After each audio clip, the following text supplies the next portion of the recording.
While driving across Indiana this summer with my family, we saw a billboard that said, "Visit Hoosier Gym," just on I-70, just outside of Indianapolis. Now let me say this, because I wasn't from Missouri, and so I know Hoosier might carry a little different meaning around here for Missourians. In Indiana, it means something different, and so it also was referencing a movie that came out in the 80s. I think one of the greatest sport movies, maybe best movies ever, Hoosiers, which documents this team in the 50s, a very small school who won the state championship in Indiana. They competed against every school, no matter how big or how small, and this small school won it.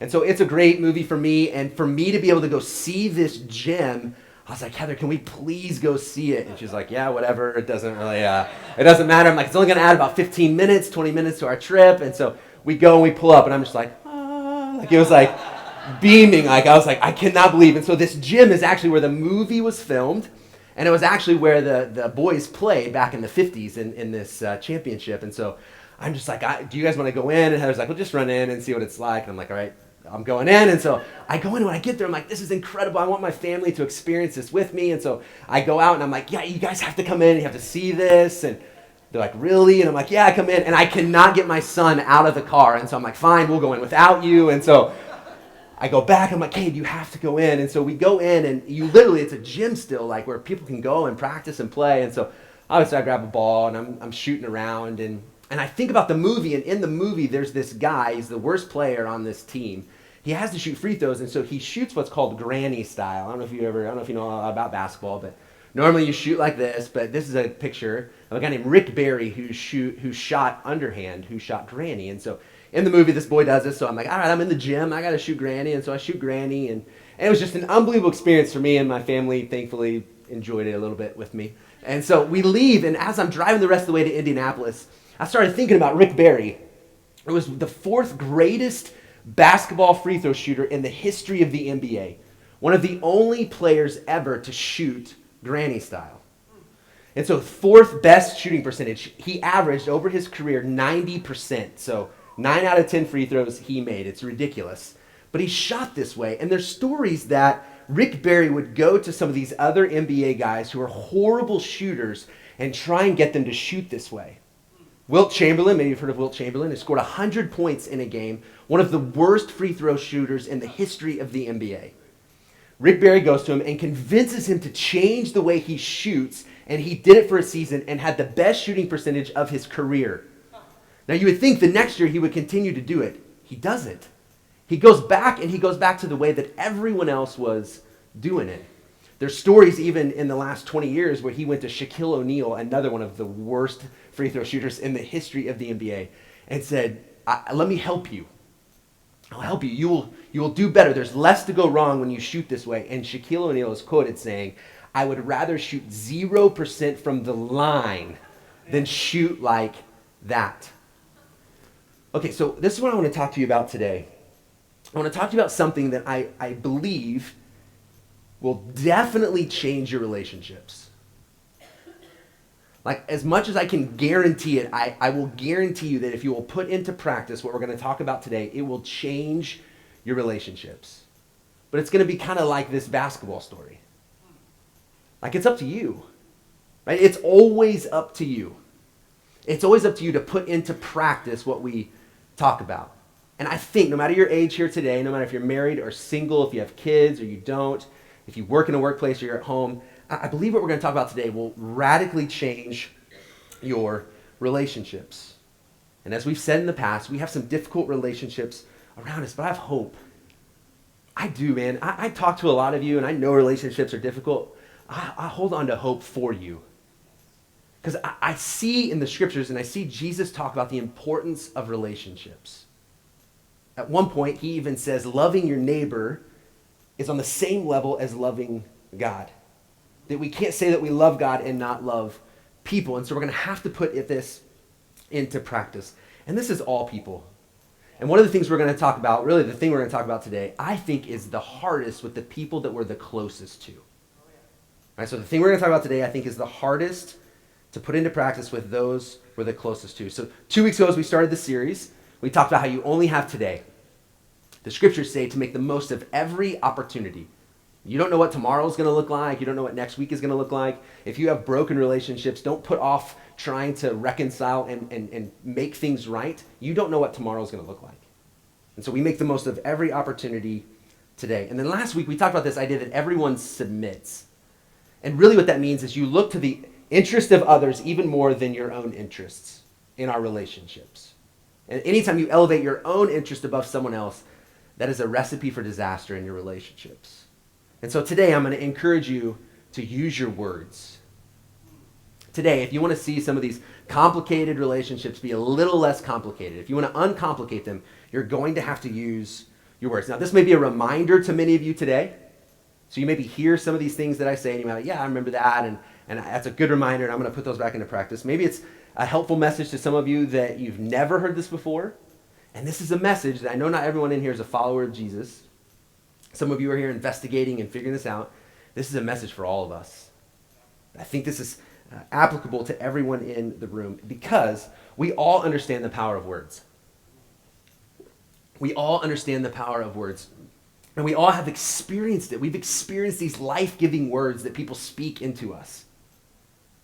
Man, I can think back in just these last couple years, I have a couple of mentors, and one of my mentors will just randomly text me or email me, and he'll just say, I believe in you. I'm praying for you today. I know you're doing great things. And I read that, and no matter where I'm at, it's just this life-giving words that are being poured onto me from my mentor. Like no matter what's going on in my life, I'm like, okay, I can do this. But we've also experienced the other side. So we have life-giving words and we have life-stealing words. Like people spoke things to you and it's hurt. It's painful. Things like you'll never make it. You'll never succeed. Nobody will ever love you. You're not good for anything. You're disappointing me once again. We've heard these words. We all could list the words that we've heard and we've carried those.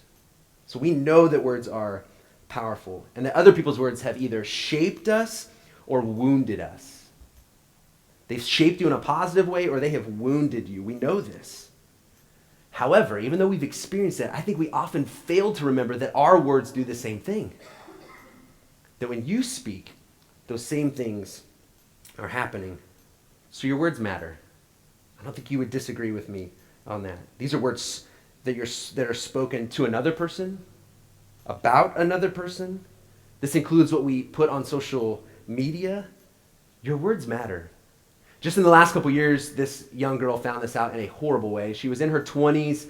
She was in public relations for a tech company. Her responsibility was to manage the words of this company, both in print and online.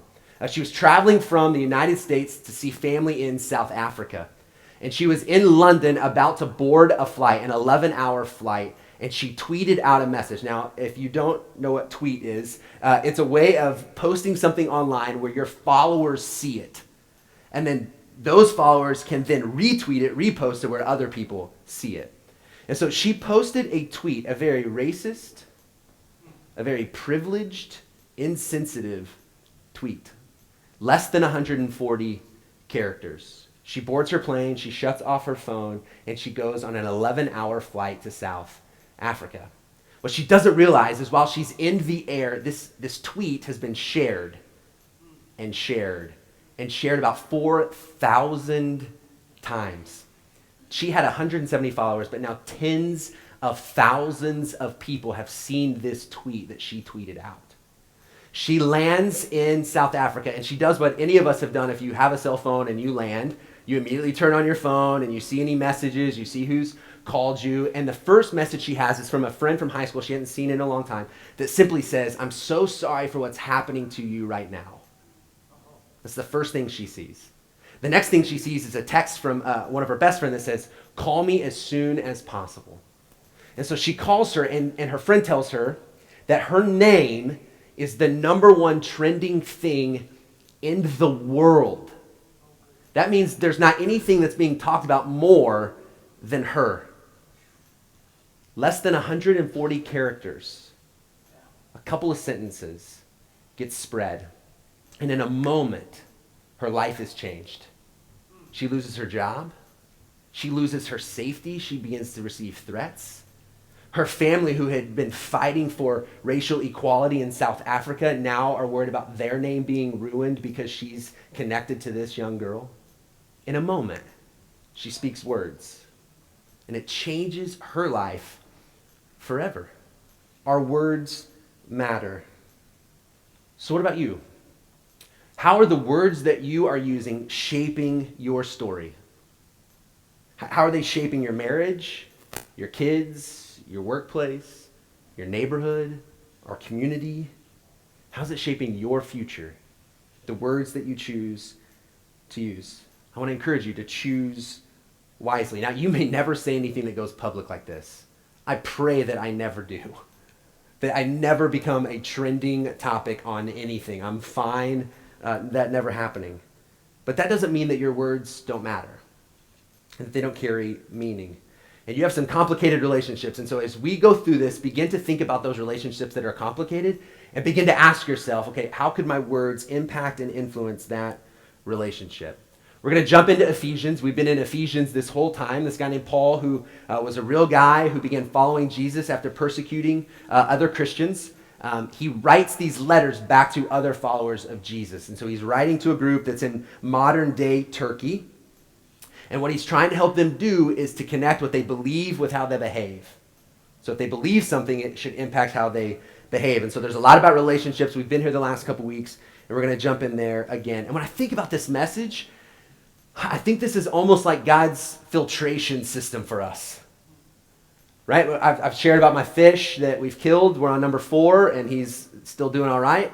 And I just call him number 4 because I'm sure we'll have number 5 and number 6. But we have a filtration system, and as long as you change the filter, the water stays fairly clean.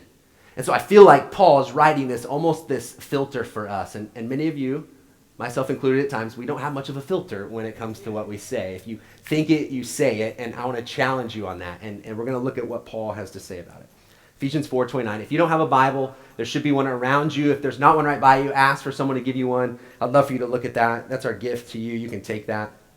And if you have your own Bible, write, make notes, comments. I think that's helpful. Ephesians 4:29. I'm just going to go really slowly through this. Do not let any unwholesome talk come out of your mouth. Unwholesome talk. This could be evil talk. This could be corrupt words, foul language, words that hurt, harmful words. The original word here is this word sapros, and it's only used one other time in the New Testament. So the Old Testament is before Jesus walks on the earth. The New Testament is once Jesus comes. And we only see this word one other time in the scriptures. And it's when Jesus is giving these instructions and teaching to his followers. And he says that a good tree will not produce bad fruit. And this bad fruit is this word sapros. And this is the same word that is used right here that Paul is saying. That when you speak, don't let anything come out of your mouth that is like rotten fruit, that's decaying, that's spoiled, that's harmful. Like, we know that rotten, spoiled fruit gives us no nourishment. Like, it can make us sick. It can make those around us sick. And so right here from the very beginning, Paul's like, don't ever let it come out of your mouth. Don't speak things into existence that are useless, that are hurtful, that are destructive, that's damaging. And now look, we've all done this. Speaking is one of those things where you say things every once in a while and you wish you could pull it back. I mean, I don't think I'm the only one that's ever experienced that. That maybe you've been tired, you've been hungry, you've been stressed, you've been worried, you've been overwhelmed, and you make it through your day, and you get home. And this is one of those things that often we take things out on the people that are closest to us. And we say a quick word, we raise our voice, we speak out of anger, we say hurtful things. And a lot of times it's on accident. It slips. It wasn't meant. And we've hurt those around us. Let me say this as a side note. When that happens, seek forgiveness immediately. Because you'll know it. And I know it. And it's the hardest thing sometimes if I speak to Heather or my children and I've been overwhelmed and I say something out of turn and I've hurt them, I know immediately. And then you begin to feel, for me, the presence of God begin to kind of speak to me and convict me and challenge me to ask for forgiveness. So when you speak and you speak unwholesome talk, rotten, spoiled, decaying language, seek forgiveness immediately. apologize for what you said, give no excuse, and ask for forgiveness immediately. But I also know that we often use our words as weapons. We do it on purpose. We say things to hurt someone or to wound or to damage, to get back at somebody. And we do it with our words. So we use our words as a weapon. I just want to highlight just really quickly a couple things. One of those ways we do that is through gossip. It's through gossip. This casual, unconstrained conversation or reports about other people, typically involving details that are not confirmed as being true. Words spoken to people hoping to damage someone else's reputation or their story. Spoken about someone to make yourself look better or to elevate your character over someone else. This is the definition of gossip. And the Bible is very clear about it. Listen to some of these. They won't be on the screen, but just if this is an area you struggle with or maybe you want to learn more, write these down and maybe look at it later. Maybe you want to write it and read it as your week goes by. But Proverbs 11:13, it says this: "A gossip betrays a confidence, but a trustworthy person keeps a secret." You want to be able to be a trustworthy person, I think. This is one of the areas that you can do that. Proverbs 16:28. "A perverse person stirs up conflict, and a gossip separates close friends."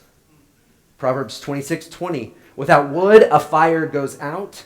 Without a gossip, a quarrel dies down." Now, I would say that I'm thankful that this isn't something those who follow Jesus struggle with, but we do. And sometimes, and I've seen it, I haven't experienced it really here, but I see it with other pastor friends, that it starts with a little gossip in a church family, in a church community, and it stirs up conflict. And it's hurtful. Would you begin to watch your words? When you want to speak about someone else, ask yourself why? Why do I feel the need to share what I know or think I know about someone else? It's destructive and hurtful. It's rotting, decaying fruit that provides nothing for anyone. The next thing that we often use our words is just being negative. Like, you've been around people that seem to find negativity everywhere. Something is wrong with everything, right? And so we have a choice. Do we use our words to be positive or negative? And so let's be honest with ourselves and just take a personal evaluation as I go through these. Just ask yourself how you're doing. What's your language like with your spouse? Is it negative? Is it positive? With your kids? Do you feel like you're always negative? Are you always on your children, or do you feel like you're lifting them up? Students, how about with your parents? What are the words like with your parents? Are you always negative and complaining? Your employers, your employees. We have to begin to look at our life and ask the hard questions. Do others avoid me and not want to listen to me? Am I realizing that no one wants to be around me? And is it because of the language that I'm using and I'm negative and critical all the time? Are you wearing others down? Are you wearing your family down just because you're negative and critical all the time? Listen to this scripture, Proverbs 12:18. "Reckless words pierce like a sword, but the tongue of the wise brings healing." Oh, so rich. Reckless words pierce like a sword, but the tongue of the wise brings healing. I was thinking about the scripture this week, and I thought, man, I wish I had a sword. How could I find a sword? And if you were around about 8 years ago, I broke a piece of glass up here, and I cut my finger really, really bad if you were around this place. And so when I thought of a sword, I asked a former high school student if they had a sword, and they said, yeah, but it's not sharp. And I was like, good, because I don't know what may happen to me. And so, just this visual, right? Just this visual. Reckless words pierce like a sword. Sometimes you don't think about it. You cut somebody down. You tell someone you're worthless, that they'll never matter. You say things like, why are you so lazy and you'll never help me? Let me help you. Like, that's a conversation that probably needs to take place, but not with reckless words. Because they pierce like a sword. And they bring destruction and hurt. But then, what does it say? Wise words bring healing. I was just trying to think of something, and so the idea of a Band-Aid that has an antibiotic with it, like, you have a choice. Every time you open your mouth, you have a choice. Do I pierce the people around me? Or do I bring healing and hope to those I talk to. You get to choose. No one makes you say the words that you say. You get to choose every time you open your mouth. Will I pierce or will I heal? Pierce or heal? All right, let's jump back in. Ephesians 4. Tongue carries this enormous opportunity to either pierce others or bring healing. And so we see Paul say, don't let anything unwholesome, no rotting, decaying language that's useless come from your mouth. But then it says this, but only what is helpful for building others up according to their needs. This idea of building others up is edify. So this architectural term that literally when you speak to people or about people, you have an opportunity to lift them up, to build them up, to encourage them. So the opposite of what we said earlier, you now can tell people, you can do it. I believe in you. I love you. I forgive you. Will you forgive me? I'm thankful for you. That these are words, I promise, you've heard these words from people before. There's something that happens to people's hearts and souls when there's others who speak life into them.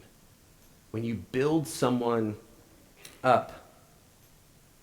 So what would happen in our relationships if we begin to do this? That if we ask God to help us, that we'd say, God, when I speak today, when I open my mouth, would I only speak words that build others up? What would happen in your marriage? Just think about it. How different would that relationship look like? I know one thing. I could almost guarantee you there'd be less divorce. The divorce is all around me right now. I grew up in a family of divorce, and I know how my parents spoke to each other at times.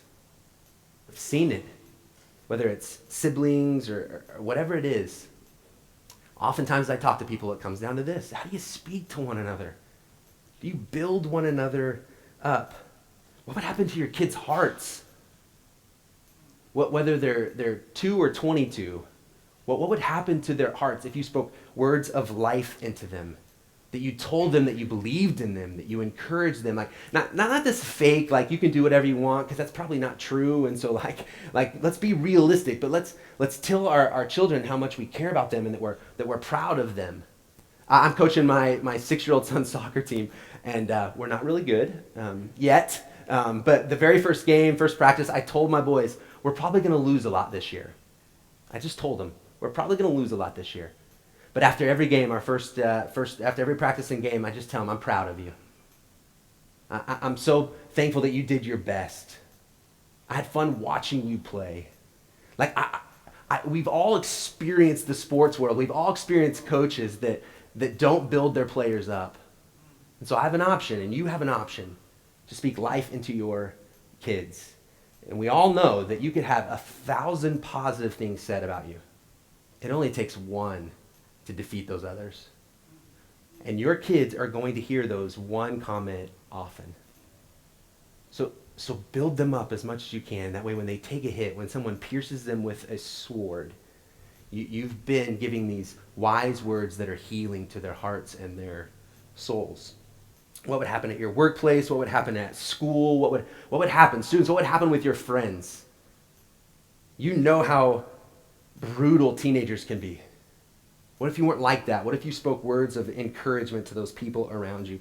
Because see, it's not enough. Like if Paul just said, all right, let no unwholesome talk come out of your mouth and ended it, we could say, okay, well, I'm just going to be legalistic and I'm not going to say anything bad. I'm not going to cuss. I'm going to keep my mouth shut. But he goes on and he says, no, keep your mouth shut. But then when you do speak, you have to speak words of life to the people around you. You have to encourage others, right? And he gives some more details.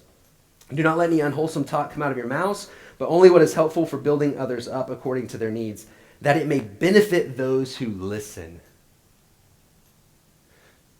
Like that makes sense when you just hear it, but even deeper, what Paul is saying here is that your words are an instrument of God's grace. That your words are an instrument of God's grace. And so let me say this, if you call yourself a follower of Jesus here today, this is a big thing for you. That when you speak, you are speaking words of grace to those who hear it. Family, strangers, neighbors, coworkers. That when you speak, there is a massive opportunity for you to point to the one who speaks words of life over those people. And you begin to see people as being made in the image of God and you speak life into them and trying to help them see that as well. It's putting on display what you've experienced from God. It is an opportunity to be an instrument of grace. I want to give you two tangible things I want you to do this week. Two things. So we hear what Paul is saying, and two tangible things I want you to do. Number one, use your words less often. Sometimes it's just speaking less. So sometimes it's knowing when not to speak, and to be quiet. Proverbs 10:19 says this, when words are many, sin is not absent, but he who holds his tongue is wise. When you talk a lot, when you speak when you shouldn't, there is this opportunity to speak words of envy, of jealousy, of gossip, of slander, anger. So if you just stop. This summer we did a series in the book of James, and it says to be quick to listen. Right? All of us can do that better. Be quick to listen. When we're quick to listen, we're then slow to speak. If we're slow to speak, we'll be slow to become angry. What happens is we don't want to listen, and we immediately go to being angry. So this week, be quick to listen. And something I've heard often and trying to implement in my own life when I'm going to speak, ask yourself these questions. Is it true? Is it helpful? Is it necessary? Is it true? Is it helpful? Is it necessary? This includes, listen to me, I know this is going to separate some people because social media is far from your radar, but this includes what you post. Please listen to me. I think if Paul was writing to us today, he would have included this. Like be quick to listen and slow to type, right? And then slow to become angry and other people being angry.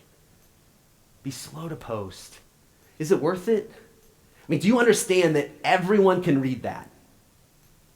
Everyone sees what you're saying. It often, I think, is a picture into your heart.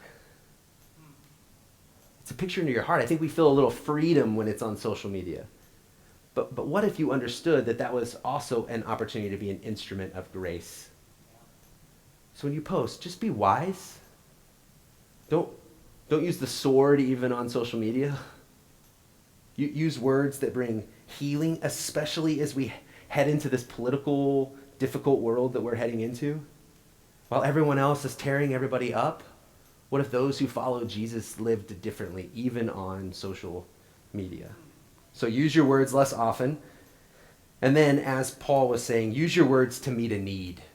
Like we see needs around us, whether it's food that someone needs, if it's clothing or shelter, but there's also these personal needs that people have. There's these emotional needs that people have. What if when you spoke this week, you tried to meet a need? Who is it that you know that's struggling, that's having a difficult time? How are you doing in your marriage? What is it in your relationship where you can meet a need, that you need your spouse to know that you believe in them, that you're thankful for them, you support them, and that you love them? With your kids, it's an opportunity to give grace. Give it freely. I promise, people will want to be around you. Like you want to build lifelong, meaningful relationships, use your words. Use them wisely, because you have the option. You get to choose. You get to choose. Do you use a sword that brings destruction, or do you bring healing? What's the most complicated relationship you have? Bring healing. Put the sword away and bring healing. Speak words of life to them. Would you pray with me? Father, I believe this is one of those messages that could change the trajectory of our lives, of our relationships. I believe it could save even some relationships here today if we could just use our words differently. So God, would you help us? Would you change our hearts? Would you give us patience? And would we ask for forgiveness quickly from you when we've messed up, and forgiveness from those who we've hurt? Help us not to use our words as weapons, but as an opportunity to bring hope and healing. Praise in Jesus' name. Amen. Amen. See you next week.